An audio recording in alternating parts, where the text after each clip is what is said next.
Hello everyone and welcome back to Muller's homeopathy. आज मैं आपके साथ एक बहुत ज़रूरी बात शेयर करना चाहती हूँ। कुछ दिन पहले मई 2026 में एक खबर आई जो 17 करोड़ औरतों की ज़िंदगी से डायरेक्टली रिलेटेड है। PCOS, जिसे हम सालों से जानते थे, उसका नाम ऑफिशियली बदल गया।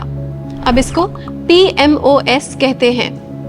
मैं जानती हूँ ये सुन के कन्फ्यूजन होता है, तो आज बिल्कुल सिंपल और सीधी तरीके से इसको समझने की कोशिश करते हैं। क्या बदला और क्यों बदला? देखो, PCOS का मतलब पॉलीसिस्टिक ओवेरियन सिंड्रोम। पॉलीसिस्टिक मतलब ओवरीज में काफी सारी सिस्ट हैं। लेकिन यहाँ एक बड़ी प्रॉब्लम है। बहुत सी औरतें ऐसी थीं जिनको PCOS डायग्नोज तो होता था, लेकिन जब अल्ट्रासाउंड करते थे तो ओवरीज में सिस्ट होते ही नहीं थे। तो उन लेडीज को बहुत कंफ्यूजन रहता था कि मुझे आखिर है क्या, PCOS है भी या नहीं।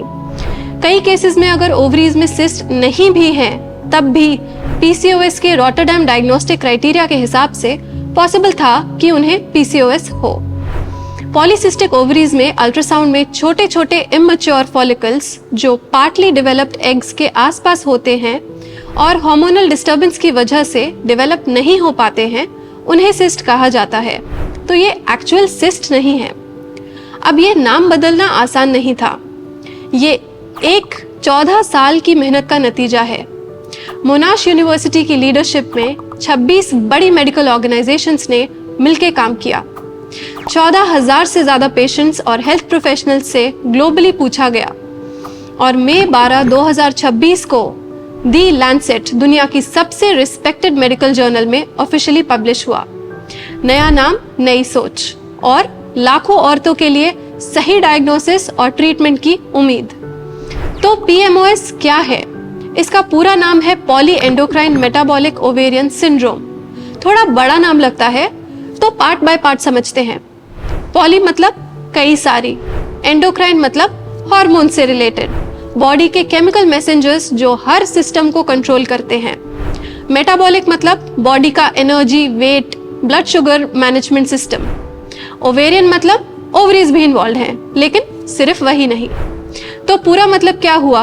एक ऐसी कंडीशन जिसमें बॉडी के सारे सिस्टम्स एक साथ अफेक्ट हो रहे हैं। Hormones, metabolism, periods, skin, mood, नींद, वेट, सब कुछ एक दूसरे से कनेक्टेड है। तो अब मैं आपको एक बात बताती हूँ।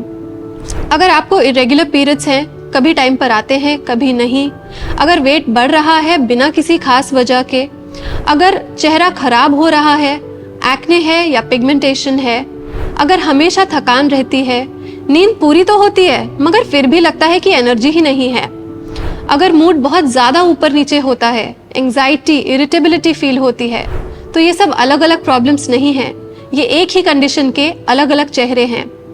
बॉडी आपको बार बार सिग्नल दे रही है, इसको सुनिए और इग्नोर मत करिए। और प्लीज़ किसी क्वालिफाइड डॉक्टर से मिलिए, अपने आप को डायग्नोस मत करिए। अब बात करते हैं मुलर्स होम्योपैथी में हम इस सब को कैसे देखते हैं। होम्योपैथी का पहला उसूल है, हम सिम्टम्स को सप्रेस नहीं करते, क्योंकि सिम्टम प्रॉब्लम नहीं है, सिम्टम तो बॉडी का मैसेज है ना। हम रूट कॉज तक जाने की कोशिश करते हैं और इसके लिए हम सिर्फ आपकी कंडीशन नहीं देखते, आपको एज अ होल पर्सन देखते हैं। आप कैसे हो, आप क्या खाते हो, आप कितना सोते हो, आपको कितना स्ट्रेस है, आपका मूड कैसा रहता है, ये सब कुछ पूछते हैं। क्योंकि होम्योपैथी में हर इंसान का अपना एक कॉन्स्टिट्यूशन होता है। अगर दो औरतों को PMOS डायग्नोस हुआ है, लेकिन फिर भी उनका कॉन्स्टिट्यूशन अलग अलग होगा, लाइफस्टाइल अलग होगा, इमोशनल हेल्थ अलग होगी, तो इसलिए होम्योपैथी में उनके मेडिसिन्स भी उस हिसाब से अलग होंगी। यही है हमारा अप्रोच, बॉडी की अपनी नेचुरल हीलिंग पावर को सपोर्ट करना, बाहर से फोर्स नहीं, अंदर से बैलेंस। तो ये था आज का नाम बदला, सोच बदली। अब सिर्फ ओवरीज नहीं, पूरी बॉडी ओवरऑल हेल्थ देखी जाएगी और हम होम्योपैथ्स हमेशा यही करते आए हैं। अगर आज का वीडियो हेल्पफुल लगा तो लाइक करें, अपने किसी फ्रेंड के साथ शेयर करें जिसके लिए ये काम आ सके, और कमेंट में हमें बताएं क्या आपको पहले से पता था कि PCOS का नाम बदल गया है।